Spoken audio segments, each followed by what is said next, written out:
The sun was a jagged copper coin, hammered against the pale, bruised sky of the shattered basin. Beneath its oppressive weight, Caleb knelt in the shimmering heat, his shadow a puddle of ink in the dust. Before him lay Barnaby, a massive bay stallion, whose ribs rose and fell in ragged, stuttering hitches. The horse's coat, usually the color of polished mahogany, was now matted with sweat and the fine alkaline silt of the high plains. Caleb's throat was a desert of its own, raw and scorched, but his own thirst was a distant ghost compared to the agony of the animal. He wasn't just losing a mount, he was losing his conscience. Barnaby had carried him out of the fires of the Red River skirmishes and through the soul-crushing winters of the high Sierras. In a world of betrayal and shifting loyalties, the horse was the only creature that had never asked for anything but a steady hand and a kind word. Tell us where in the world you're watching from. And if these Western tales make your day a little better, subscribe now. Your support keeps them coming. Easy, big man, Caleb rasped, his voice sounding like grinding stones. He pressed his calloused palm against the stallion's hot flank. Just hold on. I'll find it. I'll find the water. But he knew he was lying. He had spent the last 6 hours scouring the arroyos and the sun-bleached canyons for any sign of a spring or a settlement. The land was indifferent. No smoke rose on the horizon, and no hoofprints marred the crust of the earth save for their own. The silence of the basin was absolute, a heavy, ringing thing that suggested the world had ended and forgotten to take him along with it. He leaned forward, resting his forehead against the horse's damp neck. The animal's eye rolled back, cloudy and dim. Caleb felt a hollow ache in his chest, a grief he hadn't felt since he'd buried his brother in a shallow grave 3 years prior. He was a man of the frontier, hardened by lead and iron, but the thought of Barnaby dying in this god-forsaken dust was the one thing he couldn't stomach. As the light began to bleed into a bruised violet, Caleb heard it, the faint rhythmic crunch of boots on dry shale. He didn't reach for his Colt immediately. He was too drained for violence. He simply turned his head, squinting through the glare. Emerging from the long, jagged shadows of a nearby mesa was a woman. She walked with a grace that seemed at odds with the brutal terrain, her stride deliberate and rhythmic. She was dressed in buckskin and woven wool, her dark hair braided with strands of turquoise and silver. She was a daughter of the Coda people, the original keepers of this parched earth. Caleb had heard the stories in the trading posts of Blackwood Creek, tales of the Coda's root walkers, who could pull life from the very stones. He had always dismissed them as the fevered dreams of lonely trappers. The woman stopped 10 paces away. Her eyes were dark and piercing, holding the stillness of a deep well. She didn't look at Caleb. Her gaze was fixed entirely on the dying horse. The spirit is heavy, but it has not left the bone yet, she said. Her English was crisp, carrying a slight musical lilt. Caleb cleared his throat, pushing himself to his feet. His legs felt like lead. He's done for, unless you've got a miracle in those pouches, man. She stepped closer, showing no fear of the tall, dusty man with a gun at his hip. I do not deal in miracles. I deal in the balance of the land. I can bring the strength back to his blood. Hope is a dangerous thing for a desperate man. It cuts deeper than a knife. Caleb's heart hammered against his ribs. You can save him? Truly? The woman looked at him then, her expression unreadable. I can, but the land gives nothing for free. There is a weight to every life spared.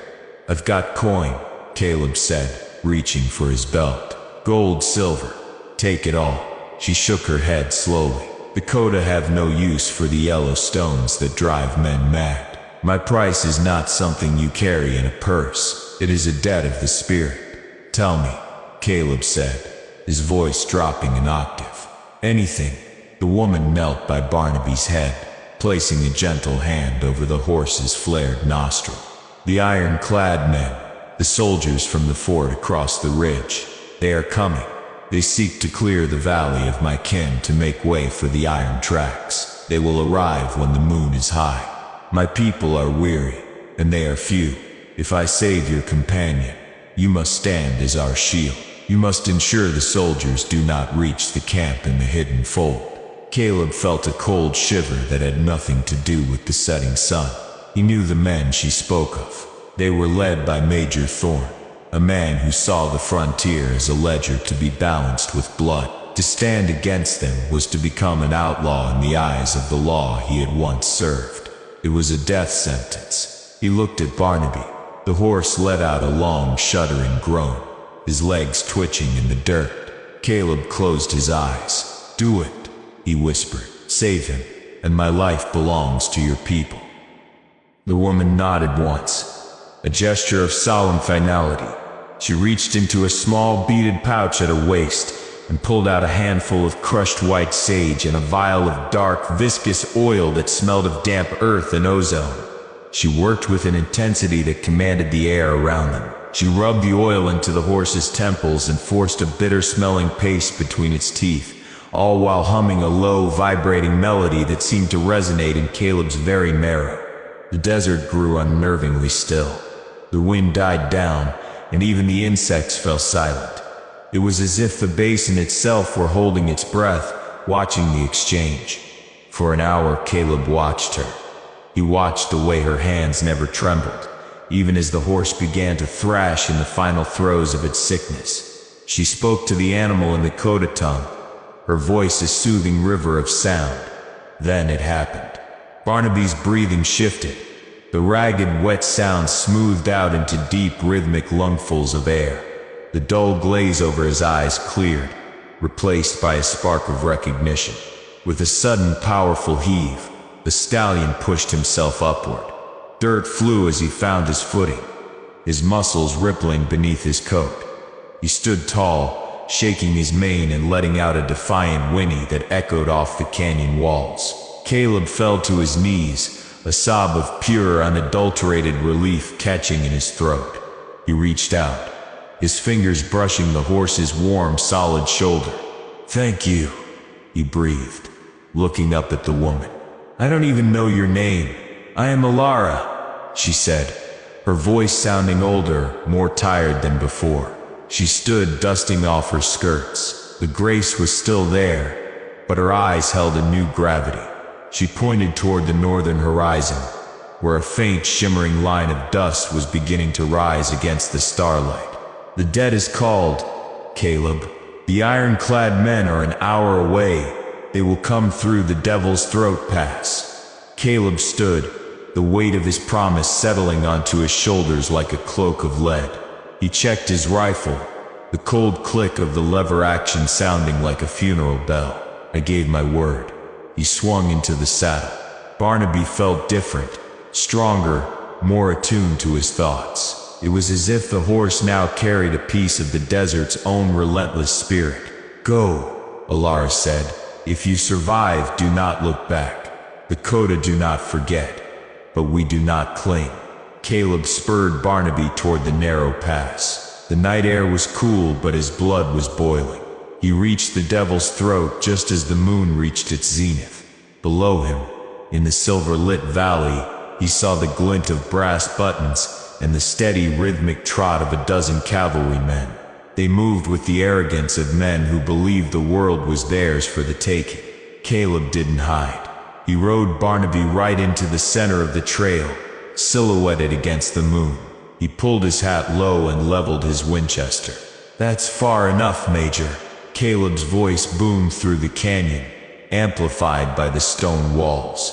The soldiers halted, horses dancing nervously. Major Thorne rode to the front, his face a mask of aristocratic disdain. "Move aside, wanderer. We have business with the heathens in the fold. You're interfering with a federal mandate.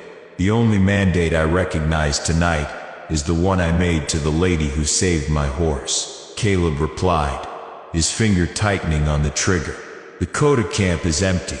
They've moved, and you're going to turn those horses around and head back to the fort." Thorne laughed, a dry, rattling sound. "One man against a squad? You've spent too much time in the sun, boy. I'm not just one man, Caleb said, feeling a strange humming power through the reins. I'm the man who's got nothing left to lose but his honor. And I've got a horse that's died once already. He isn't scared of you, and neither am I. A tense, vibrating silence stretched between them. Caleb saw the soldiers' hands hovering over their holsters. He knew that if he fired, he would likely die in a hail of lead. But he also felt a strange peace. For the first time in years, his path was clear. He wasn't riding for money or for a cause. He didn't believe it. He was riding for a debt of life. Something in Caleb's eyes, or perhaps the preternatural stillness of the massive horse beneath him, gave the major pause. Thorne looked at the dark, looming cliffs surrounding them, then back at the lone rider. The frontier was a place of superstitions, and even a man of the cloth and iron could feel when the wind turned against him.